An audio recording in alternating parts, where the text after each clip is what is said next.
Yo, what's up guys? So, isa lang to sa mga lugar na dinaanan namin nung umakyat kami ng Atog Benguet nung araw ng aking kaarawan. So, susubukan kong mag-rides gamit ang aking PCX 160 kung kakayanin ba, kasama ko pa si OBR dyan. So, quick rides lang to. Let's dito go. Dito mapapansin nyo, 4:30 AM na ng umaga. So, dapat alis kami dito ng alas 3. Nalit kami ng gising. Babiyahe pa kami ng 221 km. Sana mas marating pa natin yun ng mas maaga. Wala na ito masyadong voice over kasi di naman tayo ganun ka-professional pa. So, let's go.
At ito nga unang stopover natin dito sa may Arco ng Nueva Ecija. Dito nagkape lang kami nito saglit. Inaantok pa rin kasi kami ng oras na yan. Nagkape lang muna kami, napakainit na kape. So kaya shoutout niya kay ate na nagbigay sa amin ng kape dyan.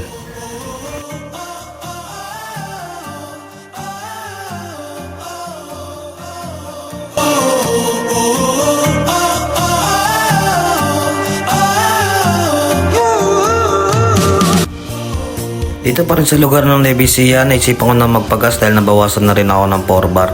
Dito nagbayad tayo ng 374.73 para sa 3.9 na gasolina. Dahil dito na rin kami nabutan ng gutom, dito na rin kami nag-almusal.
Oh.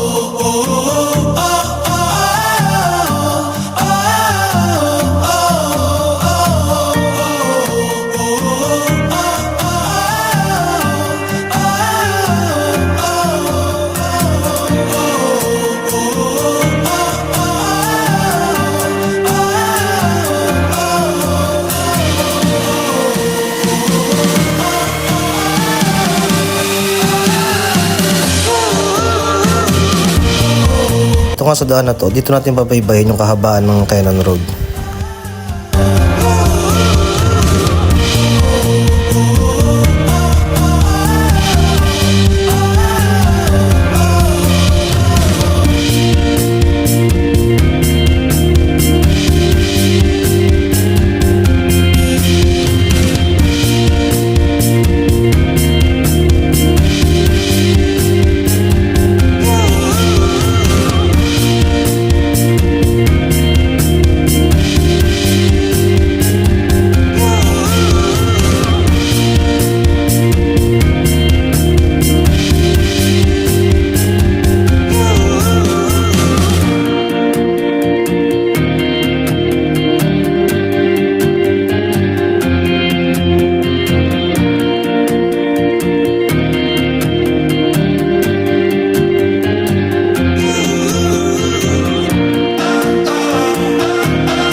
Dito nga natatanaw na namin yung ulo ng leon at dito na rin siguro kami magpapahinga para makabawi ng lakas sa haba ng biyahe ng dinaanan namin. 11 AM na rin kami nung nakarating kami dito sa Lahinid. Dito nga may onting traffic ako naranasan dahil dito nga nagpapapicture yung mga turista na pumupunta dito pag aakit kayo ng Baguio.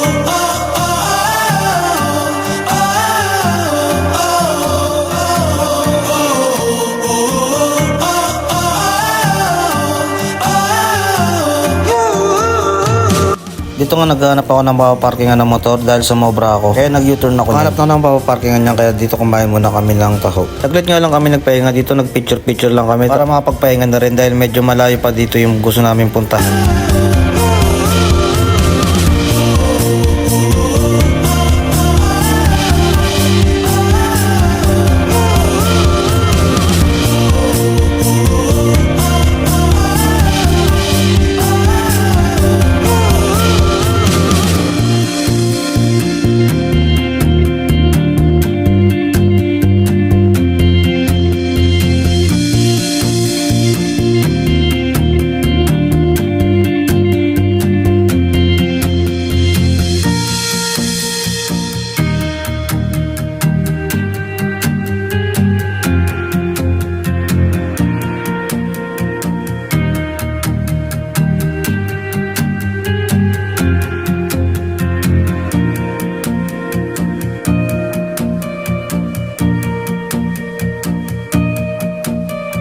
Magtatanghali ng nakapunta kami dito sa Burnham Park. Dito nga naganap ako ng papaparking. Ito nga sa side na to, dito ako nagparking. Kahit nga pala dito ay 10 piso kada oras. Tip ko sa mga parking dito, ingatan yung ticket na ibibigay sa inyo. Pag nawala nyo yun, magbabayad ka ng 300 kahit saglit lang kayo nagparking. Nantay lang namin dito yung pinsan ng OBR ko. Dahil taga dito lang siya. Pasama na rin kami kung saan may murang makakainan. Dito niya pala kami dinala sa Edlis Canteen. So napakasarap ng mga pagkain dito, napakamura pa. Lang 600 lang yung nagasto namin dito sa mga in-order namin pagkain. Tapos nga namin kumain, din na kami masyado nagtagal. Lakot pa kami ng Atok Benguet.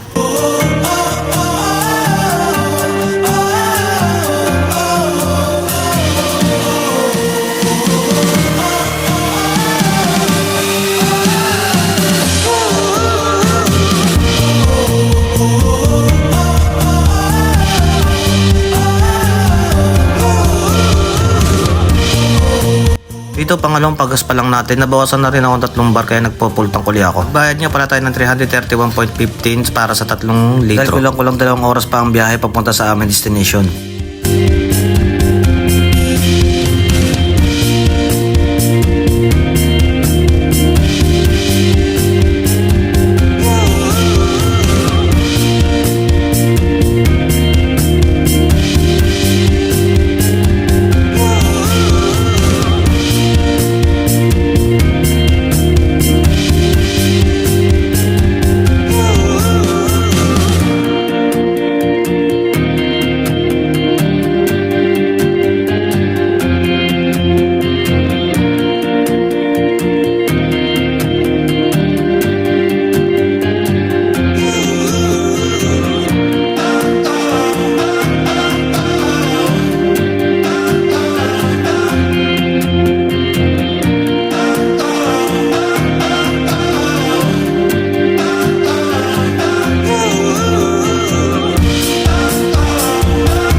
Bandang alas 4 na kami nakarating dito sa Cemex Atok. Isa rin ito sa hinihintuan ng mga turista para magpa-picture dahil sa ganda ng rock formation ng bato na to. Siyempre huminto rin kami dito para magpa-picture. Hindi natin pwedeng palagpasin yung mga gantong kagandang view. Dahil malapit na dito yung transit na tutuluyan namin ngayong gabi. Pag alas 5 na marating namin itong terminal ng bus, dito inantay ko lang yung kaibigan ko, taga rito lang din siya. Para samahan kami sa tutuluyan namin ngayong gabi. At dito nga bumili ako ng siomai, si ate tawa ng tawa, ewan ko ba kung bakit.